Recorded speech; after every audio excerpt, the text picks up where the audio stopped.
This is Mr. Parvez with Henrico High School. This next lesson, called Acceleration Lesson 3, is regarding two objects that are going to be traveling vertically. However, one is moving straight down and the other is going up and then down. So for example, they're pellets, or they could be spheres that you're throwing. The one on the left side is traveling 30 meters per second downwards. So the negative means downwards. So basically you have two cliffs. They're both the same height, but I'm not telling you what the height is. It's just I'm leaving it as D.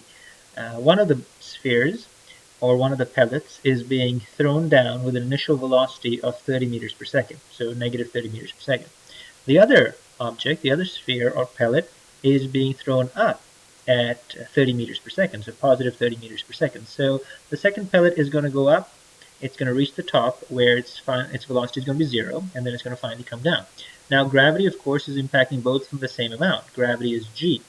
You may choose to put that in as negative 9.81 meters per second squared or negative 10 meters per second squared. Today, just to keep the math easy, I'm going to choose to keep it as negative 10 meters per second squared. Once again, if you're working with WebAssign, make sure to use negative 9.81 meters per second squared. If you're working in a lab environment and you're doing an experiment, use negative 9.81 meters per second squared. Be precise, because that's the acceleration of gravity at sea level. However, if you're doing a word problem, or if you're working on the AP Physics exam and you're doing a FRQ, or you're doing a multiple choice question on the AP Physics exam where you don't have a calculator, then use negative 10 meters per second squared for acceleration of gravity. Anyways, the problem is a typical problem where you have two cliffs that are the same height, and one object's being thrown down and the other one's being thrown up. Both have the same initial velocity, except one's downward, so it's negative, and the other's positive, so it's upwards. And the question would be, first question would be, which one would hit the ground? So right off the bat, you know that this pellet that's being shot down, that's being thrown down, is going to hit the ground first, and the other pellet is going to hit after the first pellet. And the reason for that is because the second pellet has to go up, come down, and then it travels all the way down to the bottom of the cliff. So the tougher question is, how much later will the second pellet hit the ground compared to the first pellet?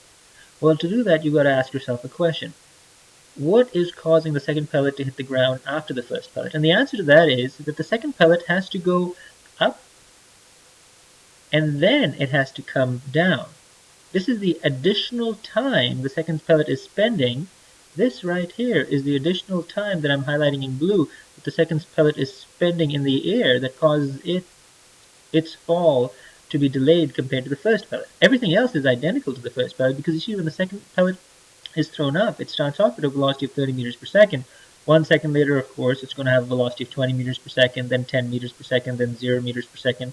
And remember, gravity is impacting this pellet or this sphere at all times. Gravity is always there. At the highest point, when the velocity is 0, gravity is changing the direction of the pellet, and that's downwards. So it goes from 0 to 10 meters per second to 20 meters per second, 30 meters per second, and they're all going to be negative as they come down. So over here, upwards is going to be positive velocity, 30 meters per second, then 20 meters per second, then 10 meters per second, then 0.